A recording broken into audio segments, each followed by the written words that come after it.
एक घना जंगल था, जहाँ रात होते ही झिंगुर की आवाज़ और उल्लू की पुकार गूंजने लगती थी।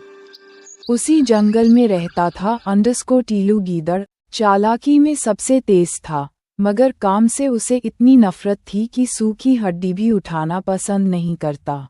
उसकी रोज़ की लाइन थी, मेहनत कमज़ोर लोग करते हैं, टीलू गीदड़ सिर्फ दिमाग चलाता है।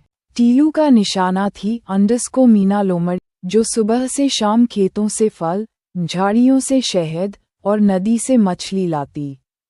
जैसे ही मीना थक कर बैठती, टीलू झाड़ी से निकलकर चिल्लाता, टैक्स देने का टाइम हो गया मीना। जंगल के राजा का हिस्सा कहाँ है? और सारा खाना उठाकर भाग जाता। एक दिन अंडस्को कछुआ दादू अंडस्को ने टीलू को टोक दिया। कछुआ दादू, बेटा टीलू, दूसरों की मेहनत पर पलने वाले का पेट कभी नहीं भरता। तारानकन टीलू, दादू, तुम्हारी चाल की तरह पुरानी सोच है तुम्हारी। मुझे कोई नहीं रोक सकता।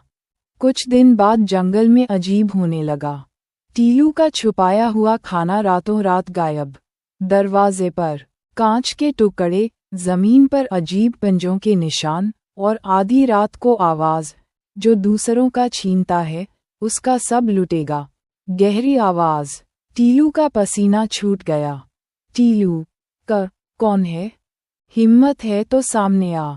झाड़ियों से अंडस्को मीना लोमड़ी अंडस्को मोटू रीछ अंडस्को और अंडस्को कछुआ दादू, सबके हाथ में टीलू की चुराई हुई हड्डियां। मीना, डर गया टीलू? ये जंगल का भूत हम ही थे। तुझे एहसास दिलाना था कि भूख कैसी लगती है।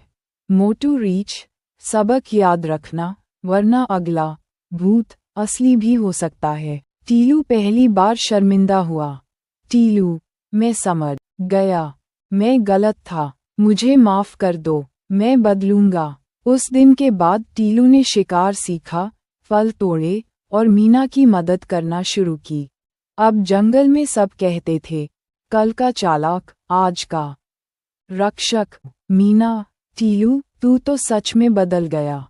टीलू, गलती से सीखने वाला ही जीतता है मीना। अब मेहनत मेरी और जंगल मेरा परिवार। सीख, चालाकी से पेट भर सकता है, इज्जत नहीं। इज्जत मेहनत और ईमानदारी से मिलती है।